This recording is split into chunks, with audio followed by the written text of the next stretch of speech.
Hello, my name is Paul Fegan and I'm a sound engineer and producer at bitsixteen in Dublin, Ireland. I work on lots of different audio projects here, and among them are audiobooks.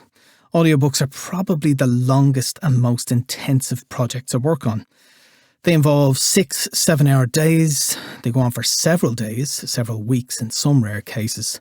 And there's so much to watch out for, such as tone, pace, inflection, accent, comic timing. The list goes on. For voice actors, they're a serious challenge and use each and every one of their skills as an actor and as a reader. Hopefully, by the time you hear an audiobook, it's all been edited beautifully to bring out the best in the voice actor's performance and provide you with several hours of audio entertainment. One series of books I've been very privileged to produce is the Stranger Times series, written by the incredibly talented Caimh McDonnell, published by Penguin Random House, and voiced by the truly gifted Brendan McDonald. Briefly, The Stranger Times is a comedy series set in Manchester and is based around a paranormal type newspaper staffed by a whole host of varied journalists and presided over by a cantankerous boss, Vincent Bancroft. The stories unfold at a wonderful pace and there's always something interesting going on. And in this world that Caimh has created, there are lots and lots of characters. This makes for a very colourful and believable universe. But for voice actor Brendan McDonald, it presents a challenge. He has to voice each and every one of them. Luckily, Brendan is not only a great actor, but also a skillful impressionist, and he really does make it sound as though there's a whole cast of actors in the booth standing by to read their lines. He definitely makes it sound easy, but it isn't.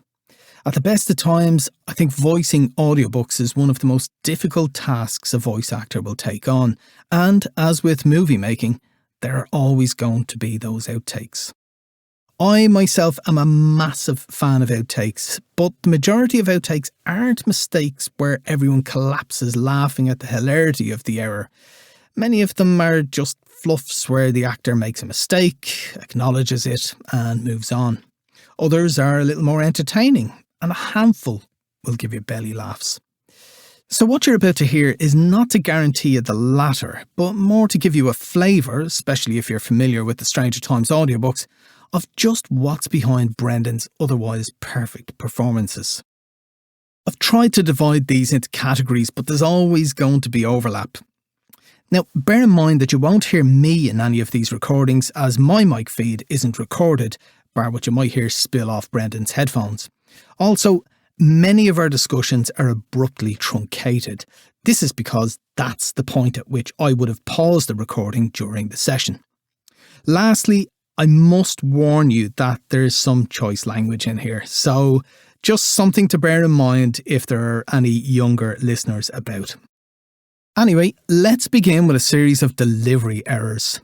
These are situations where an actor delivers a line and then at the end it might say she whispered and you realise it wasn't whispered and needs to be reread. Sometimes it might just be that the emphasis was questionable and the actor needs to lean on another word. It can be anything like this and more. So here's a behind the scenes of Brendan McDonald reading from Love Will Tear Us Apart, the third book from the Stranger Times series. "There's clearly been a misunderstanding here," said Tristram, trying to sound jovial. Bancroft yawned before responding. "Should I yawn?" "Ah, yes, Manny. I'm looking forward to meeting him. Betty glanced back at Stella and chuckled. "It still amazes me." You got to chuckle, don't you? The founders needed to maintain the unseen control they exerted over the world. I don't know why I leaned on they there. "Thank you very much for your time," Sturgis mumbled. "Thank you very much for your time," Sturgis mumbled, before rushing for the door. "But—" He had no time for niceties. "I know it's not a mumble, but—" "Here we go. Relax. That's very relaxing, isn't it?" You just... I can't. Stella stepped out of the car and looked around. Holy shit, she said in a soft voice. Here goes nothing! The nothing came out. I mean, it was good, but just the... It's me! Shouted a voice they both recognised. Now open the door, the stupid fucking door, you cunts! Oi! Sweet baby Jesus and all of his saints! Whispered Grace. Is everything... Sorry, said Hannah. Can I come in on Hannah, as it were? Nothing can kill me. Not again. Stella's face dropped. The man didn't even look up. Toilets are for stuff use only. Not that... Oh, fuck's sake. You're sure? Said Hannah, taking out her phone. 3 words. 3 words. 3 words. It had to be. Oh, that's me. A man in a high-vis jacket came running out of the school gates. Whoa, whoa, whoa! He hollered. Where exactly? Where exactly? What the hell happened? You've got a stab wound at the top of your shoulder, said John Moore. Eventually, Simon looked up. Look, he said, a quiver of excitement in his voice.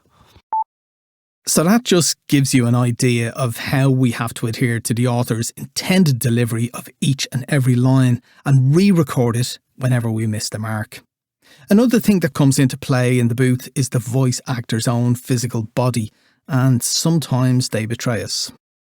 But no one had been I keep biting my tongue. Barring the 2017 Christmas edition, which she couldn't locate anywhere. Oh my God, my nose is so itchy. She had been having a rather I bit my tongue.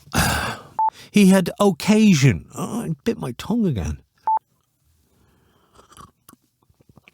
Sorry, I was having a sip of water. Or was more suited to being in the queue outside rather than dealing with it. Did you hear that? Yeah. Years of planning and groundwork ruined. They wanted it.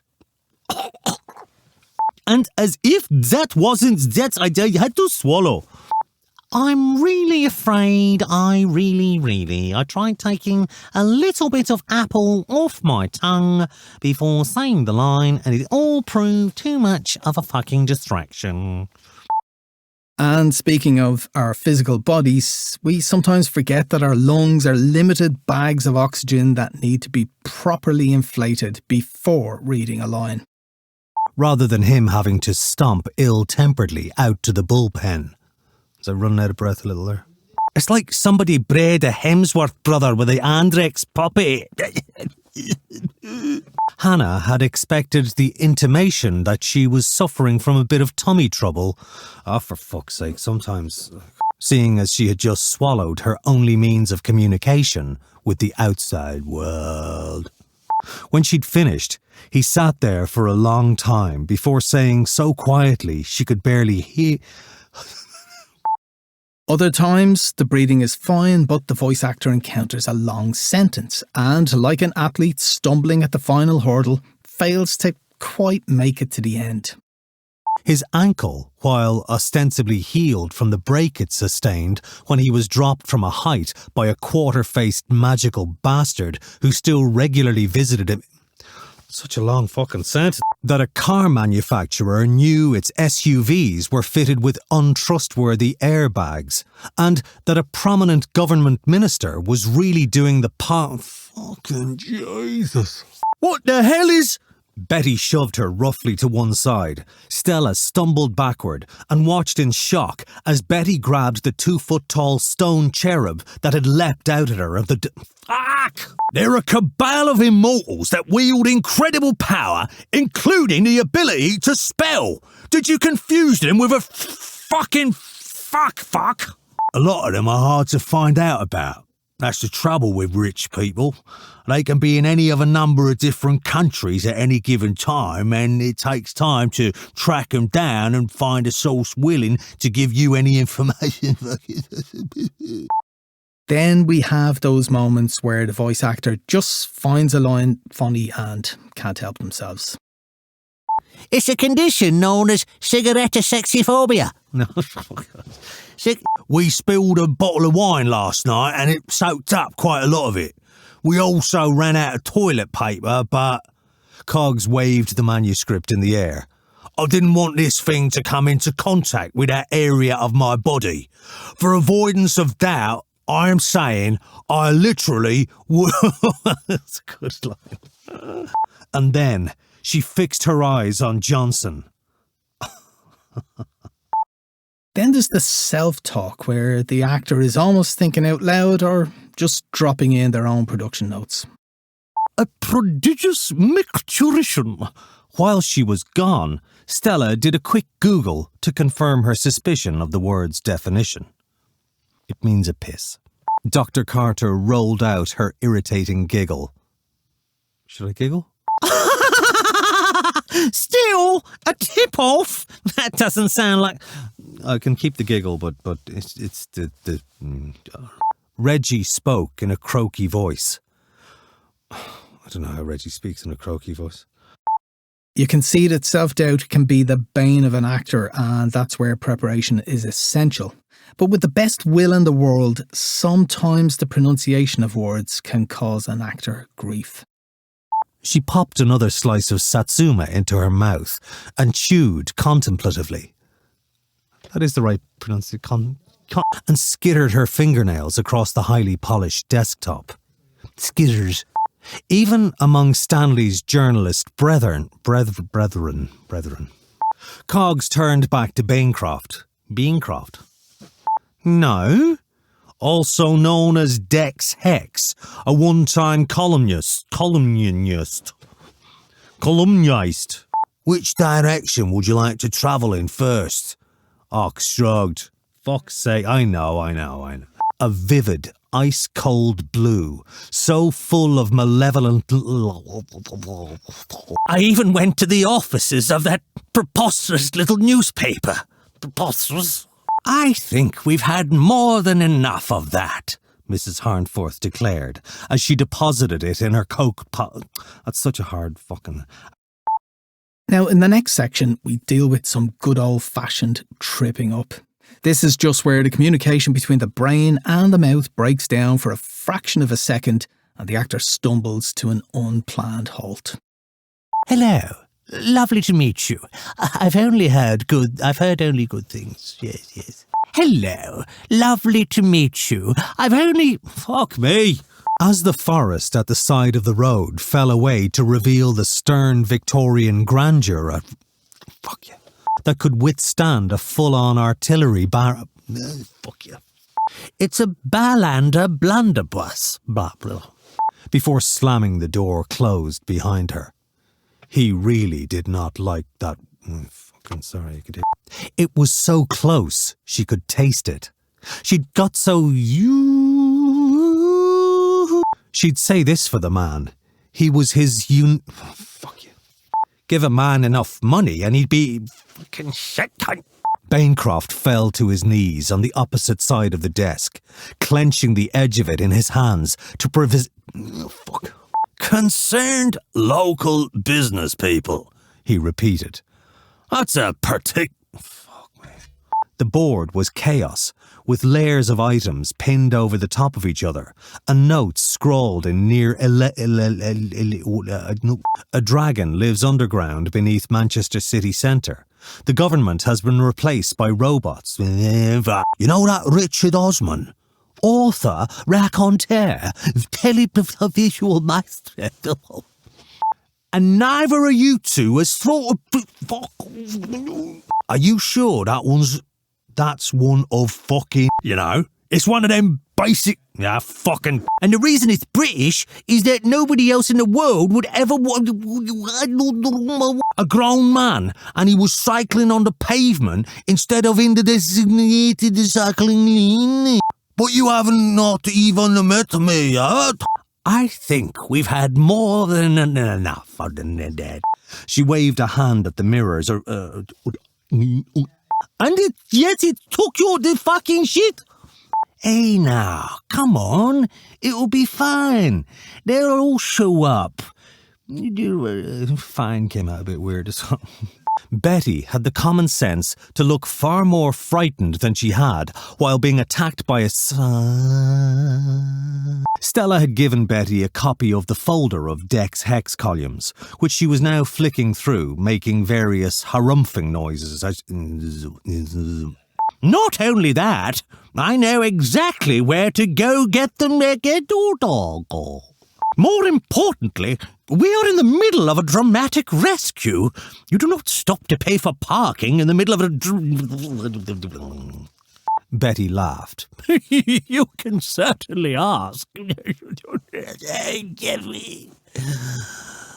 The problem is, of course, that there isn't fucking shitballs. In a very similar vein are the misreads, where the actor just reads a different word to what's on the page. They bring back the same menu and show you what you've just eaten. Yeah, I did not, you cunt.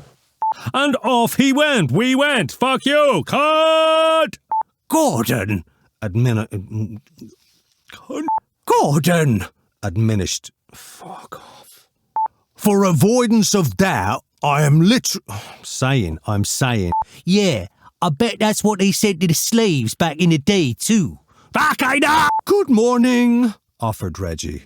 And what kind of time do you fucking... Stanley turned his head to the fucking side and spelled the fucking grand.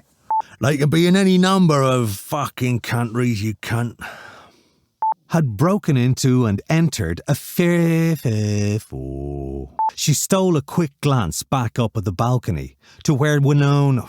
I just thought it would back up to the balcony. The light showed more of the cavern than had been... Tamsin turned to Johnson and yelled, I got her! I'm coming! Out! Luckily, circumstances have helped us out here, there, every fucking where. We're coming close to the end now, but we couldn't finish this series of outtakes without addressing the vast carousel of accents Brendan has to effect. And as brilliant as he is, he sometimes falls foul of a dodgy word or two. Please do not touch things you do not understand. What a terrible... I need to get back to her now. Oh, speaking of my duties, Mrs. Harnforth has also asked regarding the Stranger Times problem, sire. I believe I may have identified... Is that your Sean's daughter? Don't you...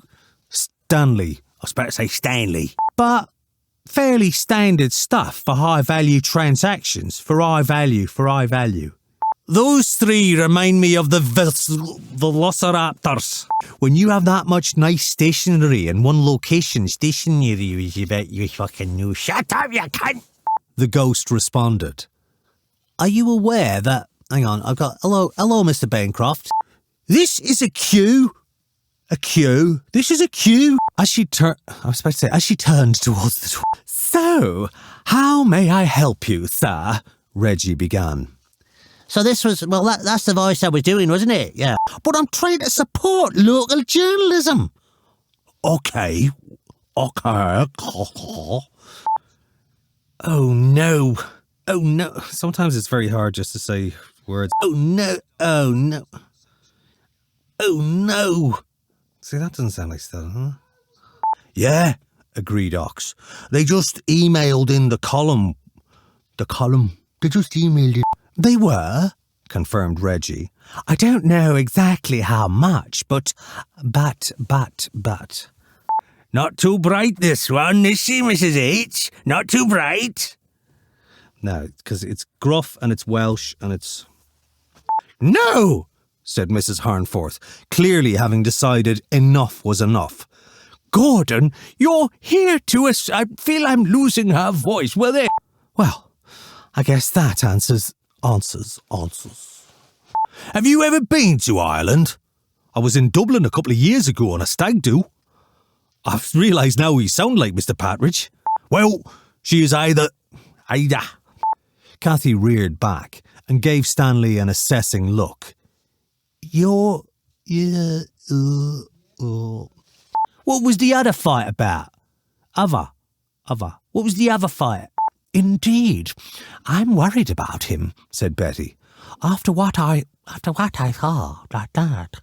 What about a sense of romance? Romance? Adventure? Romance? What the fuck? Why can't I say that word? But the jangling of her bracelets confirmed she was blessing herself furiously.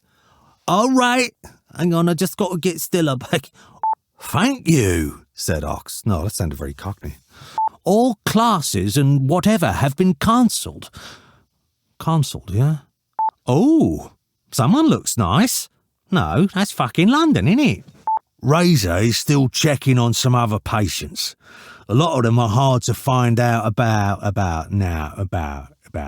A man? Someone we don't know. I can't quite... I'm trying to get back to...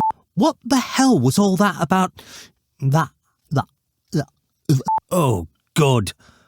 Does this sound like good? Oh, God. Do you think so? Absolutely. Absolutely. That's a hard word. Stella, it's me, Hannah. You've got to fight this. Fight this. But words aren't going to cut it. This demands action. This demands. Absolutely incredible work from Mr. McDonald there, and maybe one day we'll discover an accent he can't do. We're at the end now, and I just want to finish with this final batch of outtakes where the voice actor simply loses the sense of a sentence or scene. That they know the context for every line or where it's about to lead or who's speaking or who's about to speak is something perhaps we, as the listeners, sometimes take for granted. But it's actually a huge amount of data to keep track of. Tabloid scribbling parasite? That guy? Yes. Stanley's all right, said Ox softly.